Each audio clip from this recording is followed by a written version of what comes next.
नमस्कार, मैं आपका साथी सुमित अवस्थी। शाम के 7 बजने वाले हैं। चक्र व्यू का वक्त हो गया है, आपका फेवरेट शो। शुरुआत करते हैं। सबसे पहले वो 4 कहानियां जिन पर आज आपने वोटिंग कर कर हमको अपनी पसंद बताई है।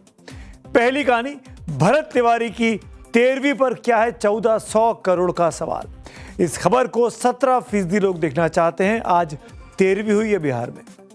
दूसरी कहानी, राम मंदिर में चढ़ावा गुल लेकिन सियासत कैसे हो रही है फुल। इस खबर को देखने के लिए 22% लोगों ने अपना बहुमूल्य वोट दिया है। आगे विस्तार से इस पर बात करेंगे। पेपर लीक का रहमान डकैत कौन है, जिम्मेदारी क्यों नहीं ली जा रही है, क्यों सिस्टम मौन है। इस खबर को 29% लोग देखना चाहते हैं। 7:28 पर पेपर लीक और छात्रों के भविष्य से जुड़े इस मुद्दे पर डिटेल में तफसील से बात करता हूं। और आज जो खबर सबसे ज्यादा आपके वोट पाकर नंबर 1 बनी है, वो एक बार फिर से वही खबर है जो बीते कई हफ्तों से लगातार दर्शकों की दिलचस्पी की वजह बनी हुई है। और जैसा आपने वोट किया है, 32% लोग कह रहे हैं कि आखिरकार अपने बनाए चक्रव्यूह में कैसे फंसे हैं चंपत राय। वो ये जानना चाहते, वो चंपत राय जो अयोध्या में राम मंदिर के लिए सर्वे सर्वा बन चुके थे, आज उनकी भूमिका पर तमाम सवाल खड़े हो रहे हैं। इस खबर को देखने में सबसे अधिक लोगों ने दिलचस्पी दिखाई है और यही चक्रव्यूह में आज की हमारी कवर स्टोरी भी है। बॉलीवुड की एक सुपरहिट फिल्म आई थी जिसका नाम था राम तेरी गंगा मैली। उस फिल्म में सिस्टम पर कटाक्ष करते हुए एक बहुत ही तीखा डायलॉग है, एक गंगा सब कुछ धो सकती है लेकिन दाग छिपा नहीं सकती है। राम मंदिर चढ़ावा चोरी मामले में भी राम के नाम पर बनी टीम पर अब दंगों की परतें चढ़ती जा रही हैं और ये दाग हैं, खतरनाक दागों की परतें हैं ये। इसीलिए आज चक्रव्यूह की टीम ने अपनी कवर स्टोरी का टाइटल दिया है राम तेरी टीम मैली। वही टीम जिसमें चंपत राय हैं, वही टीम जिसमें अनिल मिश्रा हैं और वही टीम जिसमें गोपाल जी हैं, वही टीम जो बरसों तक कभी राम मंदिर की व्यवस्था और पारदर्शिता का चेहरा बताई गई, जो कि सबसे बड़े राम भक्तों की टोली बताई गई, लेकिन अब उसी टीम के सामने सवालों का पहाड़ खड़ा है उसकी भूमिका को लेकर। और राम मंदिर ट्रस्ट से कथित तौर पर इस्तीफा दे चुके चंपत राय इस टीम के केंद्र बिंदु बने हुए हैं। कथित में इसलिए कह रहा हूं कि चंपत राय के इस्तीफे की कोई भी कॉपी सार्वजनिक नहीं हुई है, सामने नहीं आई है, दावे हुए हैं। ट्रस्ट ने भी इतना कहा है कि उनका इस्तीफा मिला है, जिस पर ट्रस्ट की अगली बैठक में विचार किया जाएगा। यानी वो पूरी तरीके से, यानी चंपत राय पूरी तरीके से ट्रस्ट से बाहर हो गए हैं। ये अभी 100% कहना मुझे तो मुनासिब नहीं लगता है। चंपत राय को लेकर पुलिस सूत्रों से बहुत बड़ी जानकारी हाथ लगी आज। ये भी सूत्र कह रहे हैं, सूत्रों का दावा है कि चढ़ावा चोरी मामले में पुलिस ने चंपत राय से 3 घंटे तक पूछताछ कर ली है, उनके बयान दर्ज कर लिए गए हैं। सूत्र बताते हैं कि चंपत राय से सिर्फ चढ़ावा चोरी पर ही नहीं बल्कि पूरी की पूरी व्यवस्था पर सवाल किए गए हैं। ये AI जनरेटेड तस्वीरें आप इस वक्त मेरे साथ देख रहे हैं। पुलिस ने चंपत राय से पूछा कि मंदिर की व्यवस्था कैसे चलती थी, चढ़ावे की सुरक्षा की जिम्मेदारी किसकी हुआ करती थी, कर्मचारियों पर निगरानी कैसे रखी जाती थी और शिकायतों पर क्या कार्रवाई होती थी। सूत्रों का कहना है कि जब उनके जवाबों का मिलान दूसरे गवाहों के बयानों और जांच में मिले दस्तावेजों से अब किया जाएगा। सूत्र ये भी कहते हैं कि अभी तक की यूपी पुलिस की जांच में किसी को भी क्लीन चिट नहीं दी गई है। कई बड़े नाम अभी भी संदेह के घेरे में हैं, जिनमें खुद चंपत राय तक का नाम शामिल है। और अब आप ये भी जानना चाहेंगे कि पुलिस के इन सवालों का चंपत राय ने इस पूछताछ में क्या जवाब दिया। अपनी सफाई में चंपत राय ने क्या कुछ कहा, तो पुलिस के सूत्र, जी हाँ मैं बार बार कह रहा हूं सूत्र हैं ये, पुलिस के सूत्र ही बता रहे हैं कि पूछताछ हो रही है और पुलिस के सूत्र ये जानकारी दे रहे हैं कि चंपत राय ने क्या कहा। तो पुलिस के सूत्रों ने अयोध्या में मौजूद हमारे सहयोगी मनीष यादव को जो कुछ बताया, वो मनीष खुद आपको बता रहे हैं। करीब 3 घंटे तक चली पूछताछ, सवालों का सिलसिला लंबा था और जवाबों की परतें भी कम नहीं थी। जांचकर्ताओं के सामने बैठे चंपत राय ने एक तरफ खुद को चोरी से पूरी तरह अलग बताया तो दूसरी तरफ यह भी स्वीकार किया कि चढ़ावे की सुरक्षा व्यवस्था आखिरकार उनकी जिम्मेदारी के दायरे में आती थी। सूत्र बताते हैं कि बातचीत के दौरान भरोसे और जिम्मेदारी की कहानी भी सामने आई। टिन्नू सहित कई लोगों पर भरोसा किया और यही भरोसा व्यवस्था की सबसे बड़ी खामी साबित हुआ। तो चंपत राय कह रहे हैं कि चढ़ावा चोरी में मेरी यानी उनकी कोई भूमिका नहीं है। ठीक है भाई, मान लेते हैं, लेकिन फिर सूत्रों की माने तो अगले ही सवाल के जवाब में चंपत राय ने यह भी कबूला कि चढ़ावे में कोई हेर फेर ना हो, इसकी जिम्मेदारी भी मेरी थी। अब यहीं से सवाल शुरू होते हैं। चढ़ावा चोरी में भूमिका नहीं थी, लेकिन जिम्मेदारी थी। अगर जिम्मेदारी थी तो फिर जवाबदेही किसकी है? बतौर ट्रस्ट महासचिव अगर व्यवस्था चंपत राय के अधीन थी तो अव्यवस्था किसके खाते में जाएगी? अगर सब कुछ उनकी निगरानी में था तो फिर यह सब कैसे हो गया? और अगर हुआ तो कार्रवाई समय पर क्यों नहीं की गई? कार्रवाई को टाला क्यों गया? टिन्नू यादव से जुड़े सवाल पूछने पर चंपत राय ने पुलिस को बताया, जैसा कि सूत्र बताते हैं, कि वो बहुत पहले से उनके साथ जुड़ा हुआ था। हाँ, उसने गलत किया, इसकी उससे उम्मीद नहीं थी, बकौल चंपत राय। सूत्रों का कहना है कि पुलिस ने चंपत राय से यह भी पूछा कि रिश्तेदार या जानने वाले लोगों को इस काम में, अयोध्या के काम में किस तरीके से रखा गया था, जिसके जवाब में चंपत राय ने कहा कि जरूरतमंद जो लोग थे उनको काम दिया गया और इसमें केवल मैं ही नहीं, ट्रस्ट के और सदस्यों की भी भूमिका रही।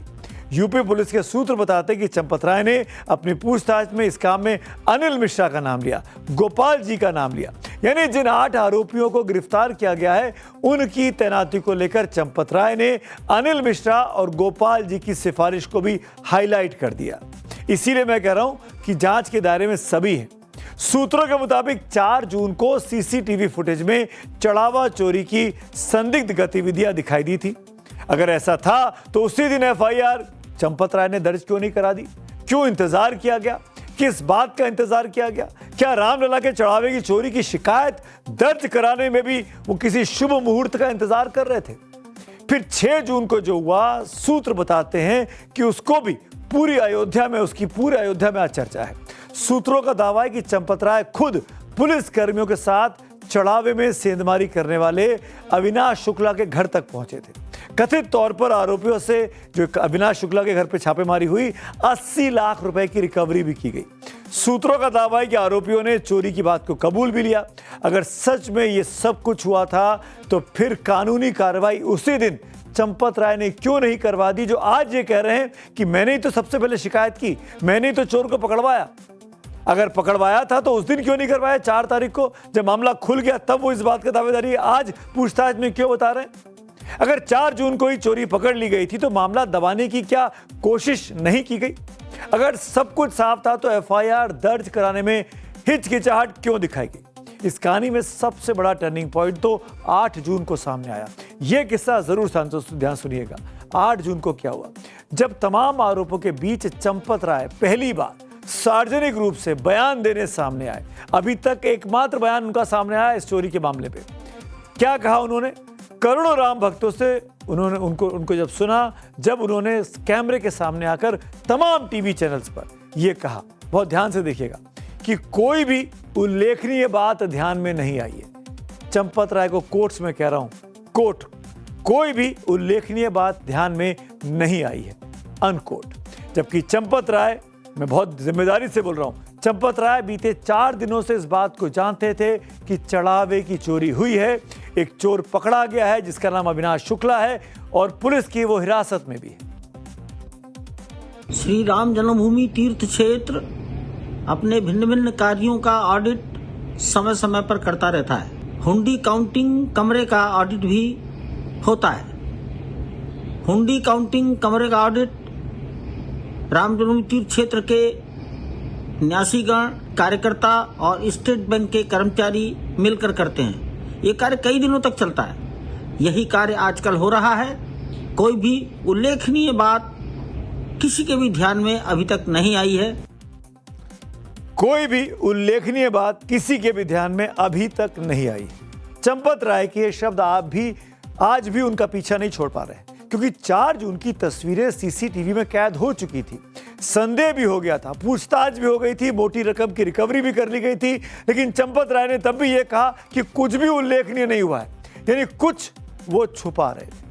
और अब सुनिए, आज जो कुछ सामने आ रहा है वो क्या है?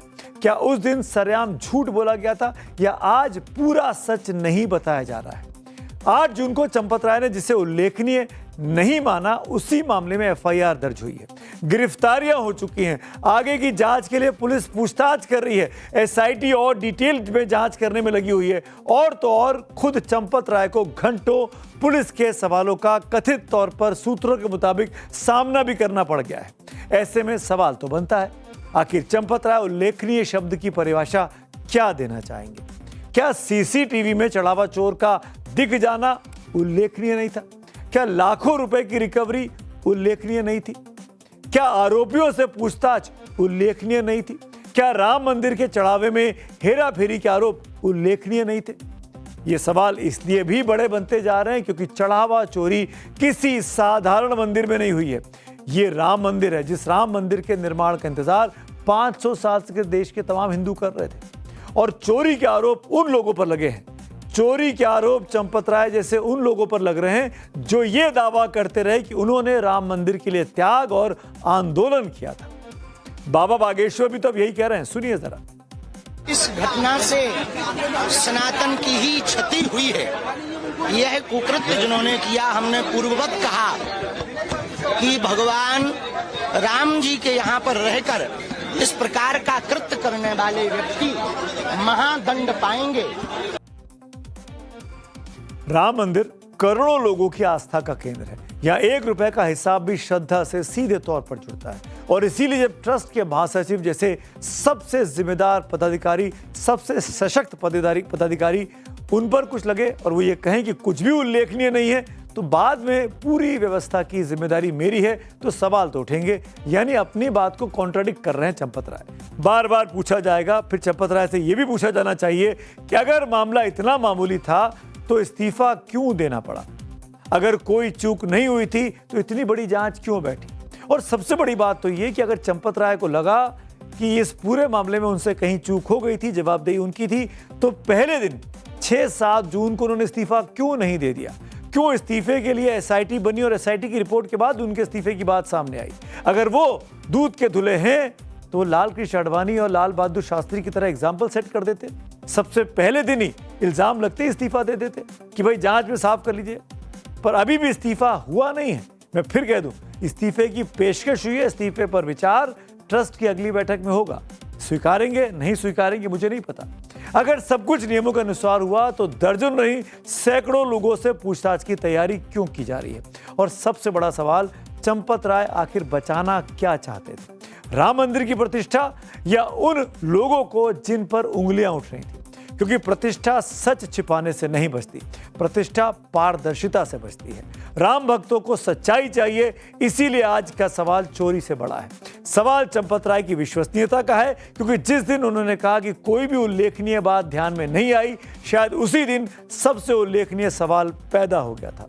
चंपत राय आखिर सच बोल रहे हैं या सच पर उल्लेखनीय कहकर पर्दा डाल रहे थे?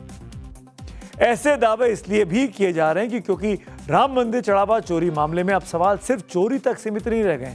चंपत राय और ट्रस्ट के कामकाज को लेकर नए नए आरोप सामने आ रहे हैं। राजनीतिक दलों के साथ साथ साधु संतों में भी बहुत भारी नाराजगी है। हनुमानगढ़ी मंदिर के महंत धर्मदास, जो कि श्री राम जन्मभूमि सेवा समिति के अध्यक्ष भी हैं, उन्होंने मौजूदा ट्रस्ट की भूमिका पर सवाल खड़े कर दिए हैं। श्री राम जन्मभूमि सेवा समिति के अध्यक्ष महंत धर्मदास को आज एक प्रेस कॉन्फ्रेंस करना था, लेकिन उन्होंने इन मौके पर प्रेस कॉन्फ्रेंस टाल दी, रद्द कर दी। क्यों करी, क्या उनके जवाब है, वो भी आपको सुनाऊंगा। टाइम्स नाउ नवभारत से कुछ देर पहले खास बातचीत उनसे की है। इस प्रेस कॉन्फ्रेंस के जरिए वो क्या बताना चाहते थे, वो इस बातचीत में बता रहे हैं, सुनिए जरा। अव्यवस्था के विषय में हमने एक बार लिखा था। आज 2021 में 22 में हमने आंदोलन किया था यही लोगों के खिलाफ कि कोई भी चीज खरीदा जाए या बेचा जाए तो भगवान के नाम से, जो भी पैसा भगवान के लग रहा है तो भगवान के नाम से होना चाहिए जमीन खरीदा है। ये लोग ऐसा न कर करके वो ट्रस्ट के नाम से जमीन खरीद रहे हैं। तो ट्रस्ट के नाम के पैसा, ट्रस्ट का पैसा कहाँ है? भगवान के पैसा ट्रस्ट के हो गया। क्या कर रहे हैं क्या न करे, एसआईटी जांच हो रहा है। आप देखिए सब अपने आप खुल जाएगा। यहाँ पर मुख्यमंत्री बैठे हुए हैं योगी आदित्यनाथ, वो कोई भ्रष्टाचार को छोड़ेंगे नहीं, उस सबके सामने ले आ देंगे, ये हमारा विश्वास है। पूरे ट्रस्ट को भंग करके नया ट्रस्ट बनाया जाए, चाहे नए पूरे ट्रस्ट में है कि आप हमारे बात बताइए। नृत्य गोपाल दास जी है, वो भी असहाय है, जो बोल चाल नहीं चलते हैं, चल नहीं सकते हैं, सुन नहीं सकते हैं, वही ट्रस्ट के अध्यक्ष है। चंपत राय है, और ये दुइये आदमी तो है, और के हैं बताइए ट्रस्ट में। एक जना है जो वकील है वहां दिल्ली के, तो वो 90 वर्ष 95 वर्ष के हुआ, ये नहीं सकते हैं। और कोई है ये नहीं है, तो किसको कहोगे कि और कोई ट्रस्ट के भरोसे भंग कर दिया जाए। अयोध्या के ही रामनिवास रामकोट मंदिर के पंच प्रमुख हरिशंकर सफारीवाला भी आरोप लगा रहे हैं कि मंदिर और जमीन के सौदों में अनियमितताएं की गई हैं। मंदिर के चढ़ावे और मूर्तियों के गहने ट्रस्ट ने अपने पास जमा कर लिए, लेकिन उनकी कोई रसीद नहीं दी गई। हालांकि इन आरोपों पर ट्रस्ट की तरफ से क्या जवाब आया, इसका अभी इंतजार है। उधर कांग्रेस ने सुप्रिया श्रीनेत को आज आगे बढ़ाया और उन्होंने भी चढ़ावा चोरी मामले में चंपत राय के रोल पर गंभीर सवाल खड़े किए।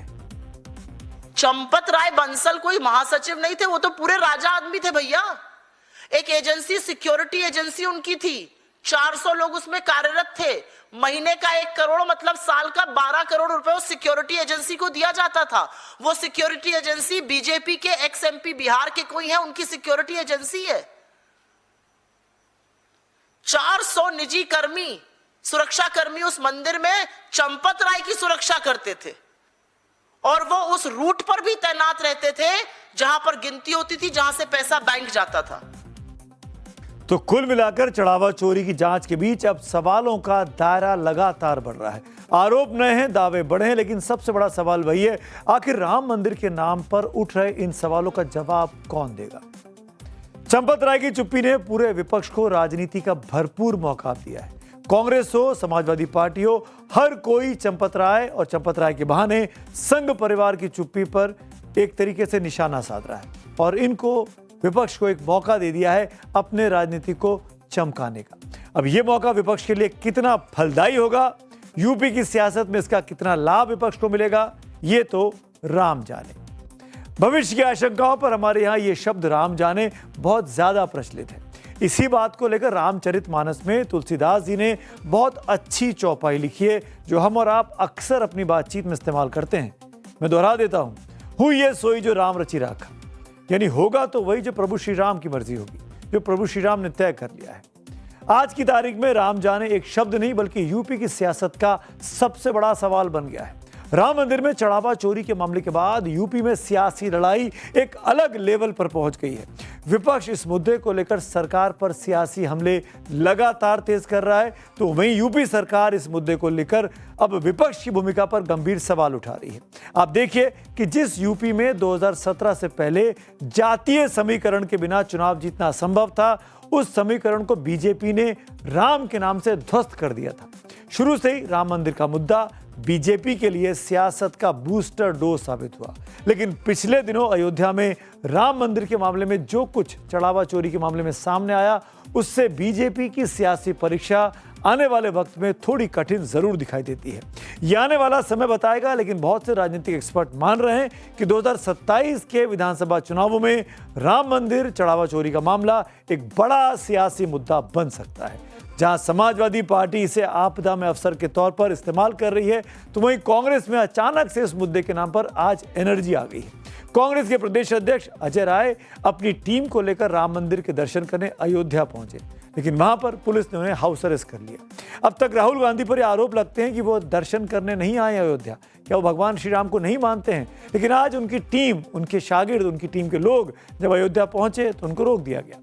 और तीसरी तरफ नहीं भूलिए, यूपी की राजनीति में एंट्री मारने के लिए बेचैन असदुद्दीन ओवैसी भी हैं, जो यूपी चुनाव को देखते हुए बड़ा विस्फोटक बयान दे रहे हैं। इस पूरे मामले को ध्यान में रखते हुए ओवैसी से शुरुआत करते हैं। अगर ट्रस्ट में गलती हो गई, उस ट्रस्ट में एक मुसलमान को तुम मेंबर बना लेते और बाद में जब ये घोटाला सामने आया तुम उस मुसलमान को ले जाकर एनकाउंटर कर देते, बुलडोजर से उसका घर तोड़ देते, केस क्लोज। चंपक तो मजे में है, चंपक अभी पूरे चंपक मजे में है। आप बताइए क्या हो रहा है, ये क्या हो रहा है बताइए आप। किसका घर नहीं तोड़ा जा रहा है? जिनको गिरफ्तार किया गया उनको पुलिस कस्टडी भी नहीं ली जाती।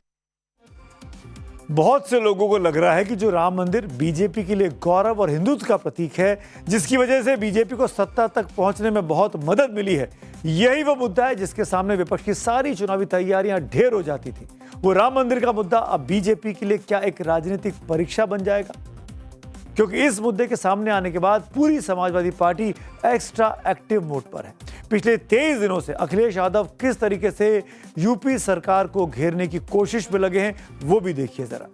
7 जून को अखिलेश यादव ने एक पोस्ट करते हुए सबसे पहले कहा कि दुनिया भर के राम भक्तों के लिए बहुत संवेदनशील खबर है कि राम मंदिर में चढ़ावे के करोड़ों रुपए गायब पाए गए।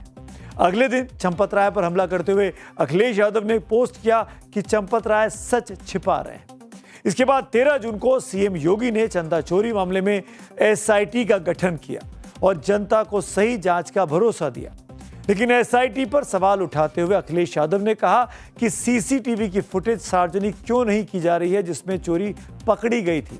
इस दौरान कई गिरफ्तारियां भी हो चुकी हैं, लेकिन अखिलेश यादव का दावा है कि इस मामले में बड़े लोगों को बचाया जा रहा है। यानी अखिलेश यादव फ्रंट फुट पर बीजेपी को घेरने की कोशिश कर रहे हैं। अब आप देखिए कि चढ़ावा चोरी के मामले में समाजवादी पार्टी का जोश इतना हाई है कि अयोध्या के सांसद अवधेश प्रसाद को 2027 में सब कुछ हरा हरा दिखाई दे रहा है। योगी जी तो परेशान है, क्या करें। योगी जी तो हर चौथे 5 दिन जाते थे अयोध्या और सप्ताह में दो दो बार योगी जी आते थे। तो क्या योगी जी को ये लूटपाट की जानकारी नहीं हुई थी?